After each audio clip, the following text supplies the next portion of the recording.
The year began badly enough with Prime Minister Nawaz Sharif putting off his hand-picked new army chief, General Raheel Sharif, by pursuing the high treason trial against former army chief and President Musharraf.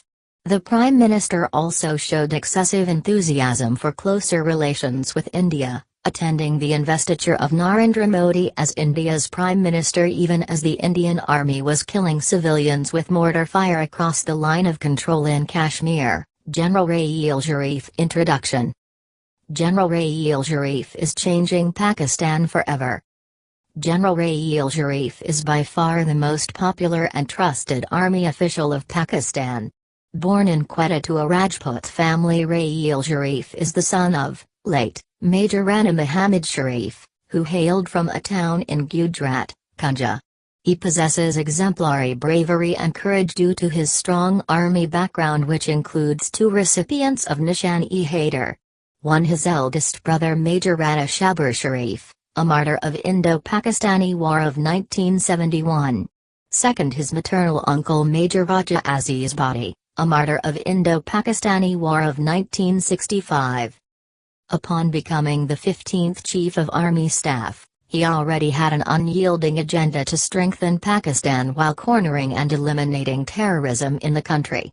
His close aides see him as the toughest and strongest of the army chiefs that have served Pakistan. In 2015, rumors started to pour in that he will extend his tenure as the Chief of Army Staff, but he was quick to put them aside by stating that he will retire as per plan in November 2016 and also that he has no interest in the political ecosphere of Pakistan. Since taking up the office on November 29, 2013, General Raheel Sharif has achieved some of the most significant accomplishments that earned him the title of the most powerful army chief in the world. 1. Karachi Operation. Karachi Operation has seen a significant decline in terrorist activities. 69% decrease in target killing, 85% reduction in extortion and 90% drop in kidnapping activities across the city.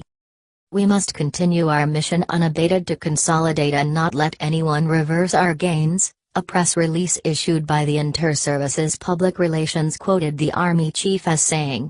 He urged all stakeholders to make earnest efforts to root out terrorism from the country. He exhorted all commanders, including those of security, intelligence and law enforcement agencies, to continue working hand in glove and leave no stone unturned for restoration of total peace in the city. Measures to build the capacity of other law enforcers for a lasting peace in Karachi were also discussed.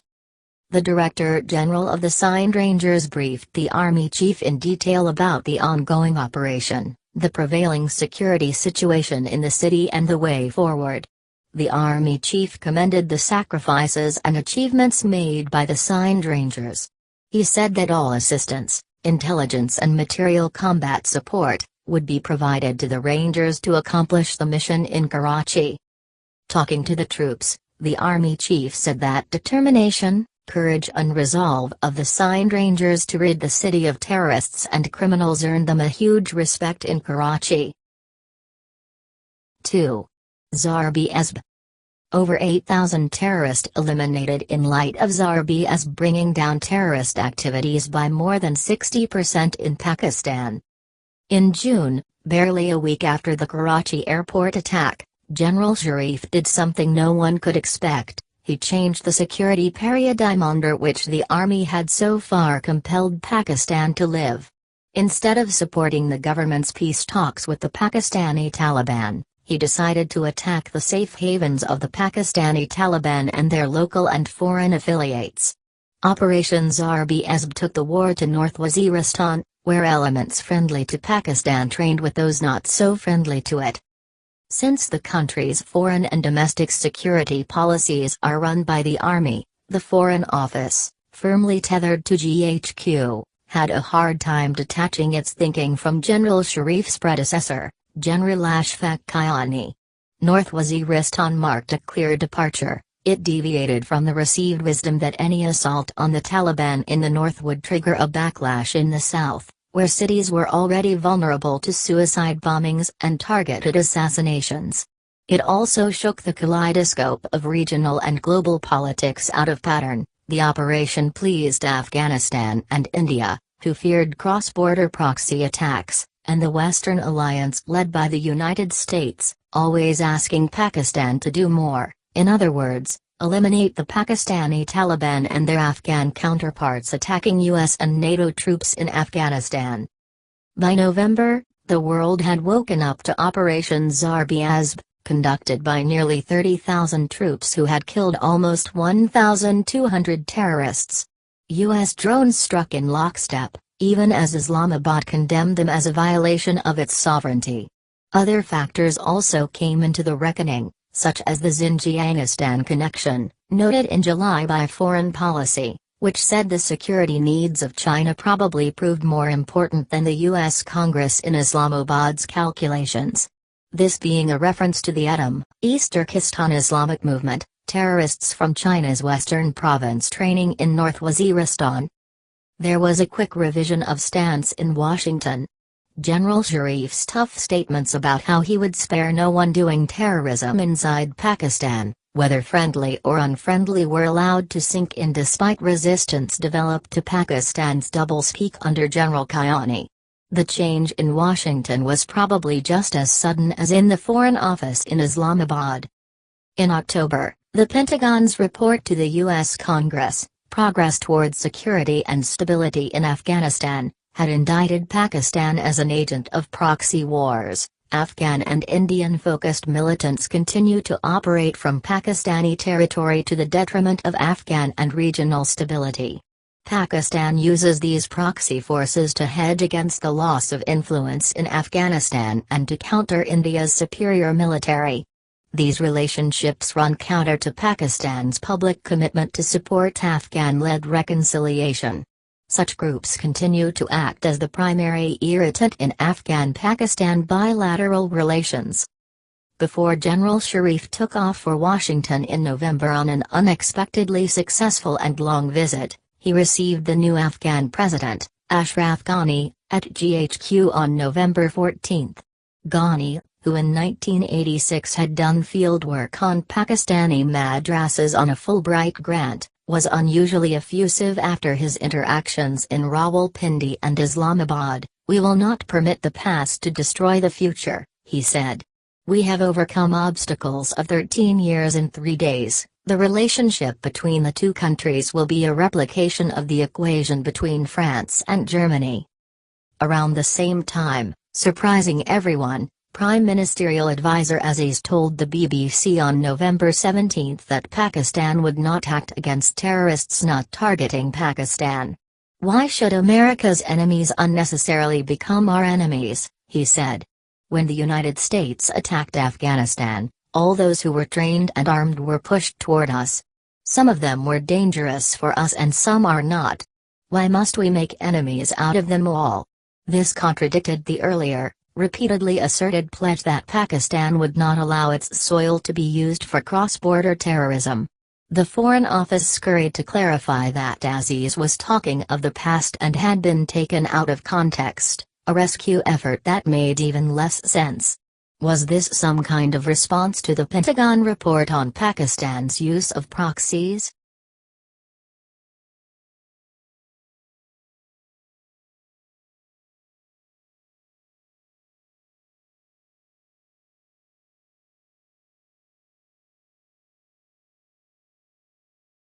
(3) Operation against political parties.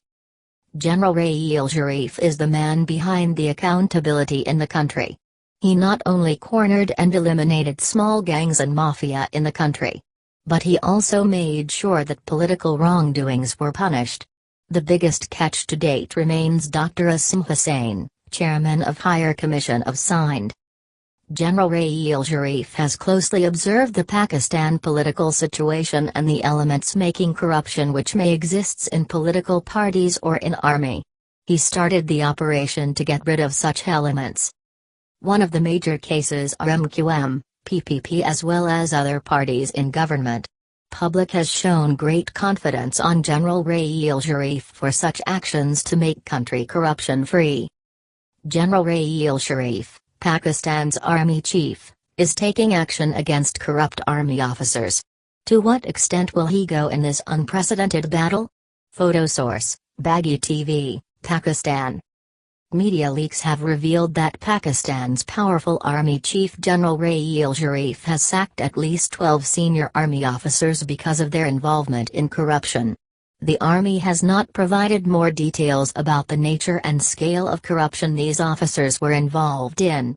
This is an extraordinary development given the fact that the military, the actual center for political power in the country, has historically silenced calls for accountability and transparency with regards to the perception about widespread corruption within its ranks. In the first place, it requires enormous courage and also involves great risks for journalists and politicians to question the corruption in the army or seek accountability. In 2007, when the fearless defense analyst Dr. Aisha Siddiqui published her remarkable book, Military Incorporated, probably the best account ever about the Pakistani military's wealth and its internal distribution among the top officials, the army immediately cancelled the book launch. A Chicago Tribune correspondent stationed in Islamabad reported that all the fancy hotels in Pakistan's capital decided not to rent out their meeting halls for the book launch due to pressure from the army. However, the book still succeeded in creating great damage to the beneficiaries of the military-industrial complex. It created a good deal of understanding among the educated Pakistani middle class about the culture of protected interests within the army, how the senior generals guarded each other and patronized the junior officers in order to perpetuate and protect the corrupt system that safeguarded everyone's economic interests. Nevertheless, calls for the Army's accountability have never been a popular election slogan because of its high cost for the politicians, including the possible derailment of democracy or fabrication of false corruption cases against vocal politicians. In private conversations, both senior and junior Army officers do not deny the existence of corruption, but then they insist that the Army has an internal mechanism to deal with corruption and breach of discipline. The whole world does not need to know, they argue, about corruption in our army because it will tarnish the institution's public image and the morale. The fresh dismissal of senior officers should be seen in the broader context of the increasing influence of General Raheel Sharif in the country's politics. Sharif has consistently been working on his brand for several months. He does not seem to be sufficiently satisfied and content with his current image. He feels underappreciated. He still faces an identity crisis that he keeps struggling to overcome. He wants to be recognized as the great army chief who led a decisive battle against the Taliban and eradicated religious extremism from Pakistan. In an earlier dramatic announcement this year saying that he would not seek an extension for his term as the army chief, Sharif tried to establish his brand as the selfless general who would not seek more power in spite of being fully capable of doing so. Now, Sharif has presented himself as the tough guy who will investigate corruption in the army. Well, Sharif cannot simply hit and run. If he intends to investigate corruption in the military, his retirement later this year would not take this newly initiated process anywhere. Therefore, fighting corruption could actually be a great pretext for Sharif to prolong his stint as the army chief. Holding powerful army officers for their corruption will certainly trigger tremendous resistance from some senior officers.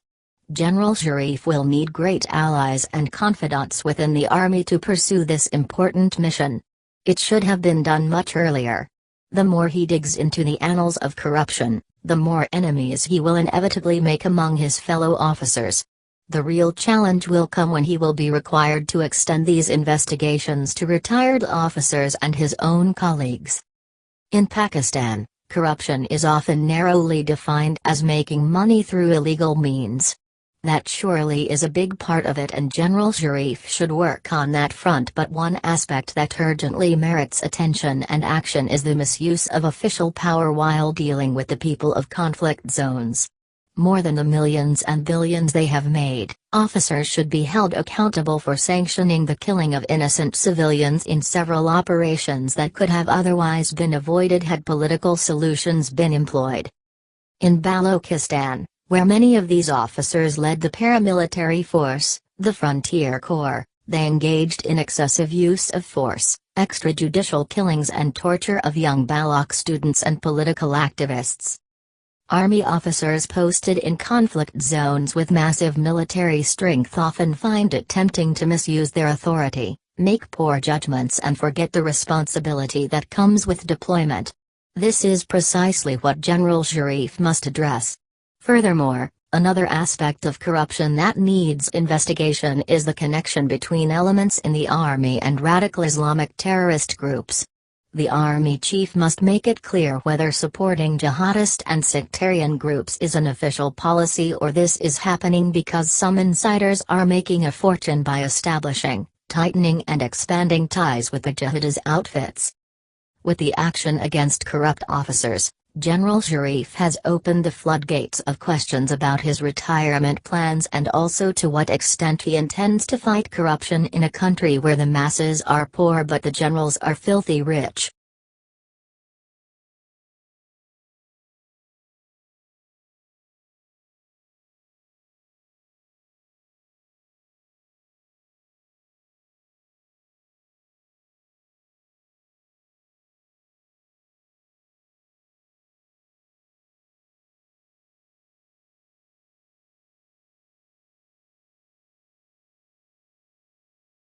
General Raheel Sharif's unconventional support to the China-Pakistan economic corridor is the main driver to future prosperity that the country will one day enjoy. Pakistan Army is providing foolproof security to the CPEC, playing a vital part in the economic growth of the country. Pakistan Army is playing a crucial role in ensuring progress and completion of China-Pakistan Economic Corridor, CPEC, related projects. The Army leadership is using all its power and influence with all stakeholders, including politicians and civil servants, as part of this campaign to bring about development of infrastructure and energy to make Pakistan economically successful. Army Chief General Raheel Sharif has made his institution's commitment loud and clear by frequent statements on the subject. He has said we will do everything to make it a success. He is also recorded as warning that terrorism is a global issue and warrants global response. The funding of all terrorist organizations has to be checked by all. We are against use of proxies and won't allow it on our soil. Various militant groups, including Indian government proxies, are engaged in sabotaging CPEC. While some attacks have been successful, it is believed that the Pakistani military has been able to prevent many more. Thousands of soldiers and hundreds of intelligence officers are believed to be working to manage the security situation all along the western route and in Gwadar. This is what made the recent pilot run with the trucks convoy reaching Gwadar and operationalizing the port recently. Civil-military relations should run smoothly in all circumstances because the fixed thinking of the Pakistan Army meshes with the formally expressed details of Pakistani nationalism, the two-nation theory and the Pakistan movement, the resolution of the Kashmir dispute with India in favor of Pakistan, etc. Less formally, however, it carries irreducibly India-centric content. India never accepted the existence of Pakistan and wants to destroy the two-nation doctrine that undergirds Pakistan. It has unfairly annexed Kashmir and caused Pakistan to break up in 1971, and now, together with the US, wants to challenge Pakistan on its western border. But problems arise when elected governments have to adjust to the changing global political trends affecting Pakistan's economy. The lure of pragmatism is seen by the military as undermining the fixed idea of the state of Pakistan empowered by the pledge of war through the Quranic injunction of jihad. So far, no government forced to deal realistically rather than ideologically with neighboring India has been spared the wrath of GHQ. On occasion, when an army chief wearing two caps has been forced to act realistically vis-à-vis India, he has been attacked from within the military by extremist elements perceiving him as a renegade. As an effective carrier of nationalism, Urdu remains impervious to the demands of realism in foreign policy urged by traders and captains of industry who support Prime Minister Sharif's rudely halted program of normalization with India. English-language journalism, which carries daily analyses of the market, as opposed to its Urdu counterpart, which has yet to invent proper vocabulary to comment on the economy, and backs IMF and WTO-ordered initiatives, has come under attack by a campaign of curtailing the English medium stream of education in the country. The military worldview expressed in such official publications as Hill and the Pakistan Army Green Book is more darkly Hobbesian. Most laymen dismiss this as normal because the army is supposed to think of fighting wars, not parleying for peace. The 2010 Pakistan Army Green Book has an officer discussing information aggression as part of India-backed psychological warfare. This campaign, he writes, disorientates people by attacking Pakistan's cultural identity and the founding principles of Pakistan, that is, the two-nation theory, in order to weaken Pakistan's internal cohesion and to create a lack of trust amongst the people in the way Pakistan is governed, and to create conflict between the people and armed forces and brand the armed forces as rogue and warmongering. To achieve results through this information assault, India's intelligence agencies have invested widely in print and television media to wage psychological war against Pakistan. Similarly, Hill in 2012 carried an essay titled Living an Indian-Influenced Life, saying that even though Pakistan was liberated from British slavery and Hindu-influenced living, Pakistanis have been unable to win freedom from Indian cultural domination after 64 years. It claims that Gandhi said India has no need to occupy Pakistan, it can occupy it culturally. It goes on to discuss how Indian movies and television serials familiarize Pakistanis with the ways and words of Indian prayers, and how Pakistanis find themselves spontaneously uttering these same forbidden tunes. In The Army and Democracy, Military Politics in Pakistan, Akhil Shah quotes from the editorial of the Pakistan Army Green Book from 2000, "Gone are the days when the sole role of an army was limited either to invade or beat back the invaders. Geopolitical and geostrategic regional compulsions of South Asia have made the revision and redefinition of Pakistan Army's role a necessity, switch or sink." Pakistan has reached a point in its life where it has to innovate and modify its worldview and front-load its foreign policy with trade and economic preferences to survive. It has become a weak state. It stands somewhere at the top of the failed state index, because of the spread of terrorism and the sharp decline in its economic indicators. Urbanization amid a shrinking economy has tended to exacerbate public extremism, absorbed from the process of Talibanization. Its foreign policy must reinterpret its aggressive nationalism that tends to isolate it internationally. This isolation includes disagreement with China over the issue of Pakistan's dealing ungrammatically with India. Its elected governments have tried to deal with India by separating the Kashmir issue from normalization through free trade under the aegis of the World Trade Organization. Unfortunately, both the PMLN and the PPP have suffered disagreements with the military leadership while finalizing trade and visa deals with India. Since Pakistan's nationalism remains India-centric, it is difficult to conduct a realistic foreign policy without offending against the articles of textbook indoctrination, especially as the political opposition sides with the people and challenges the elected government on the act of getting cozy with enemy India while Kashmir burns. It is another matter that, after overthrowing the pro-India government in Islamabad, Musharraf, too, followed the path of normalization with India. This has in the past created the most ironic situation of states preferring to talk to a military ruler as a more trustworthy Pakistani negotiator. There are many ways an elected government will seek harmony with an army not used to institutional subordination under the constitution. It constantly reinterprets the national security policy according to the changing leadership in GHQ. When General Kayani was in the driving seat, the mantra was that the war against terror is not our war. Under General Sharif it is different, to the relief and amusement of the outside world. As to the old security decisions taken by the military leadership, denial is the best ploy.